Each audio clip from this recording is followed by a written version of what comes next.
Assalamualaikum warahmatullahi wabarakatuh. Nama saya Muhammad Ardana Saputra dari kelas 10 MIPA 6. Saya akan menjelaskan PPT tentang perkembangan kolonialisme dan imperialisme Eropa di Indonesia.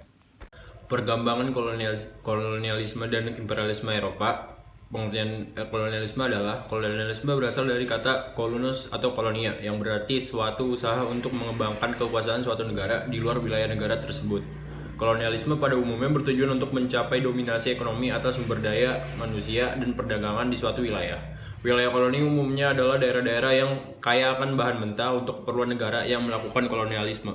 Dan perkembangan kolonialisme Indonesia. Masa kolonialisme merupakan pengembangan kekuasaan suatu negara atas wilayah dan manusia di luar batas suatu negara untuk melakukan dominasi ekonomi dari sumber daya, pasar wilayah, dan tenaga kerja tersebut. Istilah ini mengarah kepada himpunan keyakinan yang dipakai untuk melegitimasikan sistem ini, terutamanya kepercayaan bahwa moral dari pengkoloni lebih hebat daripada yang dikolonikan.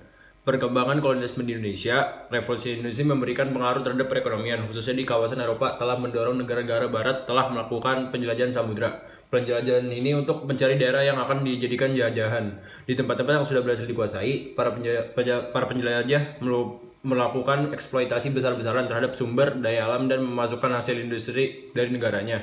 Di awal kedatangannya, para penjelajah yang menemukan daerah baru dan mendarat di suatu tempat memperkenalkan dirinya sebagai pedagang. Mereka melakukan interaksi perdagangan dengan penduduk pribumi, bahkan di antara mereka ada pula yang mendirikan pemukiman atau koloni.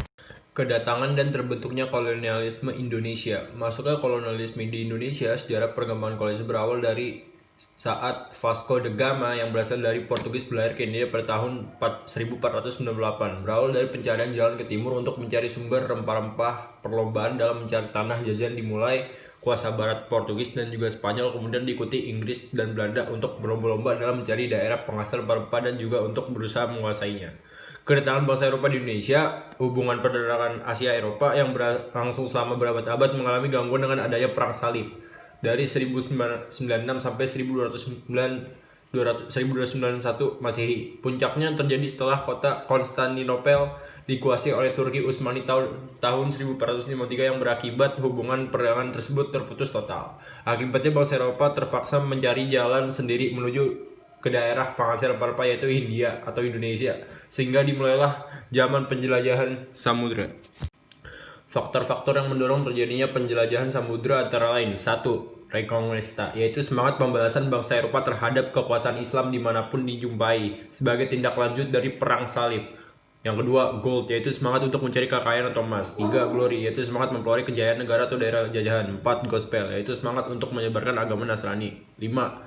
Adanya penemuan baru seperti kompas, teropong, mesiu, dan peta yang menggambarkan secara lengkap dan akurat garis pantai, terusan, dan pelabuhan. Yang keenam, adanya teori heliocentris oleh Kopernikus yang menyatakan pusat tata surya adalah matahari dan bentuk bumi bulat, sehingga mendorong orang untuk membuktikannya.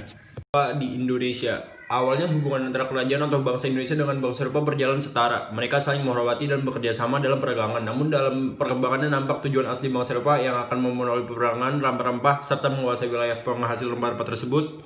Yang pertama, kekuasaan Portugis. Pada tahun 1511, Portugis berhasil menguasai Malaka, dan selanjutnya tahun 1512, ekspedisi diarahkan ke timur menuju Maluku. Ternyata hampir bersamaan dari arah utara, Spanyol juga sampai di Maluku pada tahun 1521. Akibatnya terjadi persaingan antara kedua negara. Spanyol tersebut dalam menguasai Maluku. Perselisihan berakhir dengan perjanjian Saragossa tahun 1505 yang menetapkan bahwa Portugis tetap berkuasa di Maluku, sedangkan Spanyol harus kembali ke Filipina. Sejak itulah Portugis berkuasa secara mutlak di Maluku. Yang kedua, kekuasaan Belanda. Kedatangan Belanda pertama kali ke Indonesia, mereka mendarat di Banten tahun 1596 di bawah pimpinan Cornelis de Houtman. Namun karena sikap yang kasar, mereka diusir kembali ke negaranya pada tahun 1598. Datang rombongan dagang berikutnya di bawah pimpinan Jacob van Eyck yang bersikap lebih terbuka sehingga bisa diterima dengan baik. Selanjutnya berbondong-bondong ekspedisi dagang dari Belanda datang dengan Indonesia untuk menghindari persaingan sama pedagang Belanda. Mereka mendirikan kongsi dagang yang diberi nama VOC yang dibangun pada tanggal 20 Maret 1602. Negara kolonial yang menyebabkan penderitaan rakyat. Pertama, Portugis. Portugis berkuasa di Maluku cukup lama, itu dari tahun 1512 sampai tahun 1641.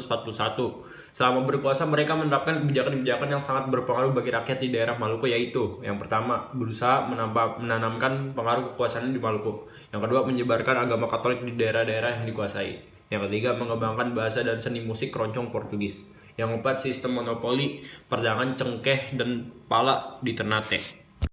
Yang kedua, VOC di Indonesia. VOC dibentuk pada tanggal 20 Maret 1602 di Ambon, Maluku dengan tujuan untuk menghindari persaingan di antara perusahaan dagang Belanda dan memperkuat diri agar dapat bersaing dengan perusahaan dagang negara lain. Oleh pemerintah kerajaan Belanda, VOC diberi hak-hak istimewa yang dikenal dengan nama hak oktroy, seperti hak memonopoli perdagangan, hak untuk membuat uang sendiri, hak untuk mendirikan benteng pertahanan, hak untuk membentuk tentara, hak untuk melaksanakan perjanjian dengan kerajaan di Indonesia. Berikut ini disajikan secara singkat kebijakan-kebijakan yang diterapkan pada masa VOC dan pengaruhnya bagi bangsa Indonesia. 1. Menguasai pelabuhan-pelabuhan dan memberikan benteng untuk melaksanakan monopoli perdagangan. 2. Melaksanakan politik divide et impera atau memecah belah dan menguasai dalam rangka untuk menguasai kerajaan-kerajaan di Indonesia. Membangun pangkalan atau markas VOC yang semula di Ambon dipindah ke Batavia. Yang keempat, melaksanakan pelayaran Hongi atau Hongi Tochen untuk menguasai perdagangan gelap penyelundupan rempah-rempah di Maluku. Yang terakhir, adanya hak ekstirpasi, yaitu hak untuk membinasakan tanaman rempah-rempah yang melebihi ketentuan. Latar belakang kolonialisme dan imperialisme. Revolusi industri yang memberikan pengaruh terhadap perekonomian, khususnya di kawasan Eropa, telah mendorong negara barat untuk melakukan penjelajahan samudra. Penjelajahan ini bertujuan untuk mencari daerah yang akan dijadikan penjajahan. Di daerah yang telah berhasil dikuasai, para penjelajah melakukan eksploitasi besar-besaran terhadap sumber daya alam dan memasarkan hasil industri dari negaranya. Tujuan utama kolonialisme adalah kepentingan ekonomi. Kebanyakan koloni yang dijajah adalah wilayah yang kaya akan bahan mentah. Istilah kolonialisme bermaksud memaksakan satu bentuk pemerintahan atas sebuah wilayah atau negeri, bermaksud memaksakan satu bentuk pemerintahan atas sebuah wilayah atau negeri lain atau tanah jajahan, atau satu usaha yang mendapatkan sebuah wilayah baik melalui paksaan atau dengan cara damai. Penaklukan atas sebuah wilayah bisa dilakukan secara damai atau paksaan baik secara langsung maupun tidak langsung. Sekian dari video PPT saya, semoga bermanfaat. Wabillahi taufiq walhidayah. Wassalamualaikum warahmatullahi wabarakatuh. Terima kasih.